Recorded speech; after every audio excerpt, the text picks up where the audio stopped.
안녕하세요. 사랑합니다. 오늘은 사상가 칸트에 대해서 알아보겠습니다. 칸트는 서양 윤리의 대표적인 철학자라고 할 수 있습니다. 특히 칸트는 의무 윤리를 제시했던 대표적인 사상가입니다. 이 의무 윤리는 여러분들이 이제 나중에 윤리학 구분에서 이론 윤리학의 대표적인 두 가지 의무 윤리, 그다음에 공리주의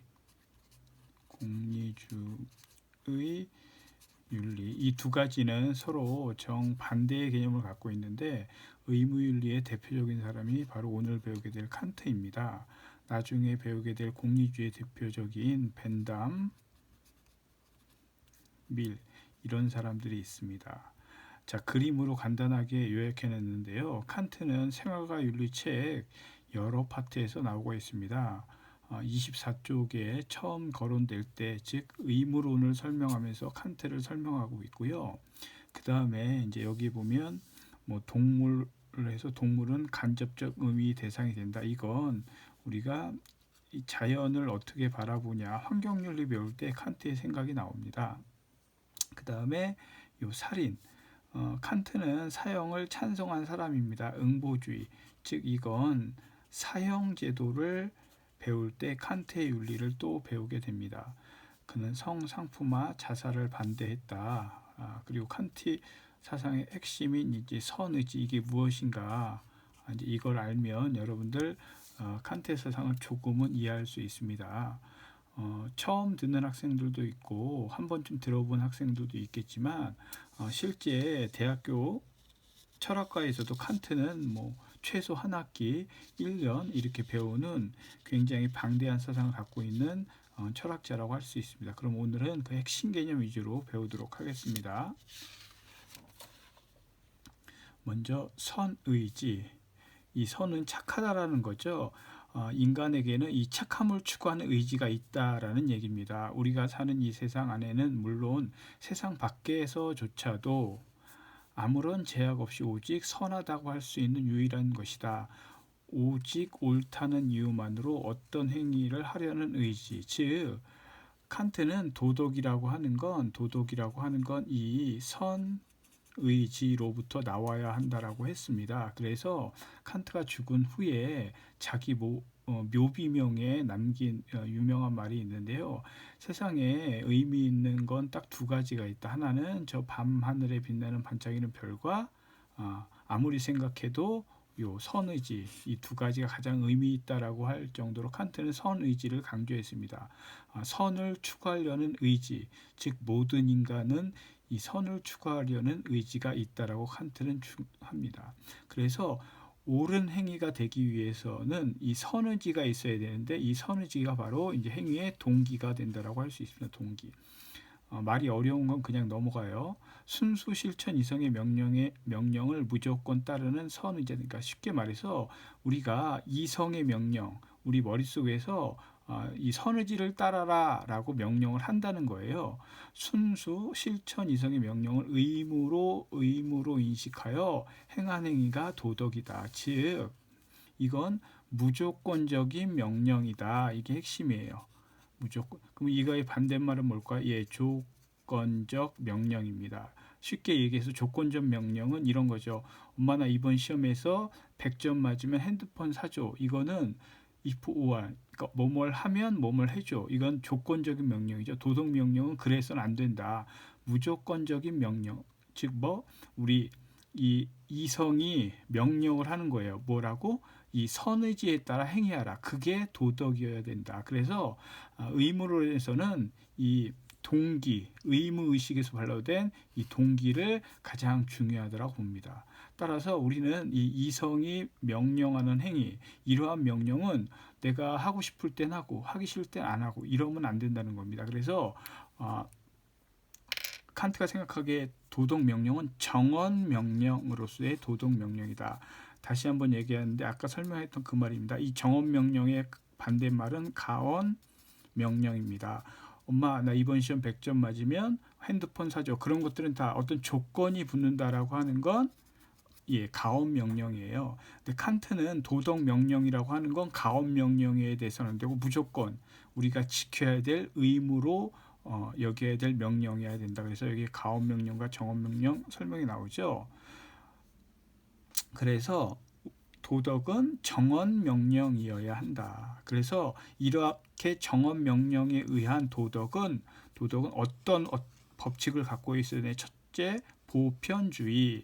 이건 칸트가 한 말인데 내 의지의 경륜이 언제나 동시에 보편적 입법 원리가 될 수 있도록 행위하라. 선생님이 고등학교 때 윤리 선생님이 이걸 무조건 외우라고 했어요. 근데 여러분들은 그럴 필요 없습니다. 이 뜻이 뭔가를 알면 돼요. 네 의지, 그러니까 네가 행동하려고 하는데 경륜은 쉽게 말해서 내가 나에게 어떤 명령할 때 어떤 원칙들이 있겠죠. 사람마다 약간씩 다를 텐데 그것은 언제나 동시에 보편적 입법의 원리가 행위하도록 될 수 있도록 행위하라. 쉽게 얘기해서 우리 집, 내 친구한테만 잘하고 나 모르는 사람한테 못하고 이러면 안 된다는 거예요. 모두에게 똑같이, 즉 도덕 명령은 모두에게 똑같이, 즉 자신과 남을 동일하게 자신의 입장을 예외적인 걸 생각하는 경향이 있는데 모든 도덕적인 문제를 해결의 관건은 자기중심적인 경향을 극복하는 데 있다. 그래서 보편, 모든 사람에게 똑같이 적용해야 된다. 자, 두 번째는 인격주의입니다. 너 자신과 다른 사람의 인격을 결코 단순히 수단으로 취급하지 말고 언제나 목적으로 대우하라. 그래서 이걸 이제 목적의 완공이라고 표현하는데 쉽게 얘기해서 인간을 목적으로 대우하라. 수단으로 여기면 안 된다라고 하는 겁니다. 그래서 칸트 윤리는 보편주의, 인격주의 또는 목적의 왕국이란 말이 여기서 나옵니다. 그만큼 칸트는 인간을 중요시 여겼어요. 이제 이게 결국 나중에 사형제도를 찬성하게 된 사형제도는 사람의 목숨을 인위적으로 끊는 거잖아요. 칸트는 인격주의, 인간을 목적으로 대우하라고 했는데 사형제도를 찬성한다. 이상하죠? 바로 여기에 그 답이 있습니다. 왜? 사람을 목적으로 대우하라고 했는데 살인자, 뭐 돈을 뺏기 위해서 또는 원한으로 그 사람을 죽였다라고 하는 건 상대방의 목숨을 수단으로 여겼기 때문에 그런 범죄 행위를 저지른 사람은 원초적으로 인간을 목적으로 대한 걸 어겼기 때문에 죽어 마땅하다. 그래서 칸트는 사형제도를 찬성합니다.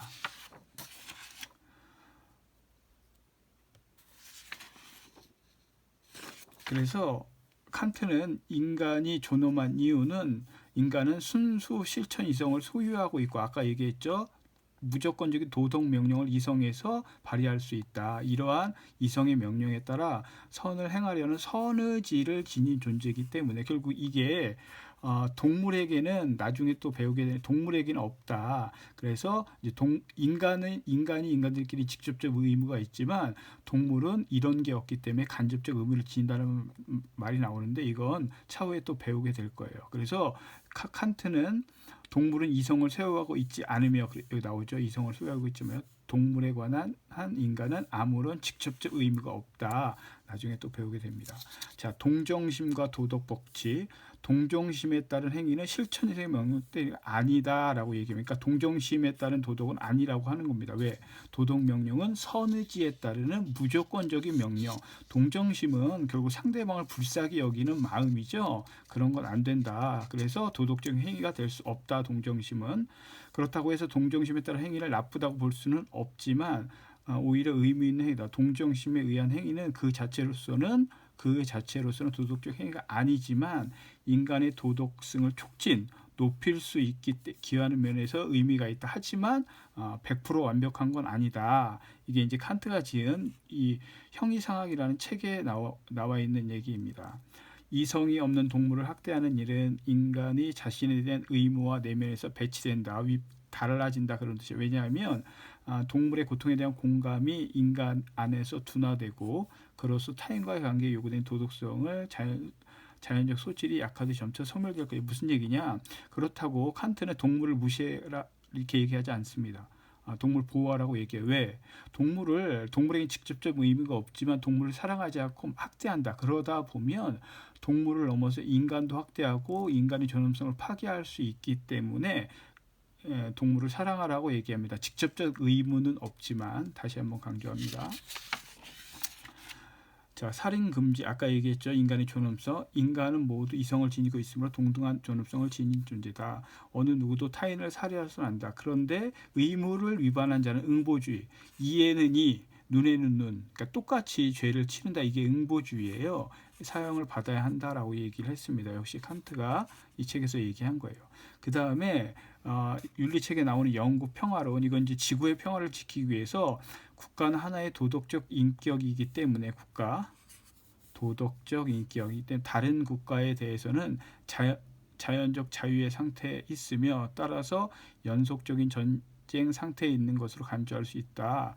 진정한 평화는 그러니까 지구촌에 있는 모든 국가들은 눈에 보이지 않는 어떤 싸움을 계속한다. 그래서 진정한 평화의 상태는 오직 국가들 사이의 연합. 그래서 국제연합이라는 국제기구가 만들어졌죠. 칸트가 주장한 영구 평화론의 어떤 기반을 해서 만들어졌다고 합니다. 여기 지금 선생님이 설명한 이 칸트의 내용은 칸트 사상의 핵심이면서도 극히 일부분입니다. 교과서에 나와 있는 어떤 칸트와 연결된 주제 중심으로 얘기를 했고요. 실제 이제 여러분이 등교해서 여러분들과 눈을 마주치면서 칸트에 대해서 좀 더 세부적으로 할 기회가 있을 겁니다. 그때 여러분들 궁금한 사항 또 칸트에 대한 더 재미있는 얘기 할 수 있도록 하겠습니다. 여러분들 가정에서 잘 지내고 계시지요?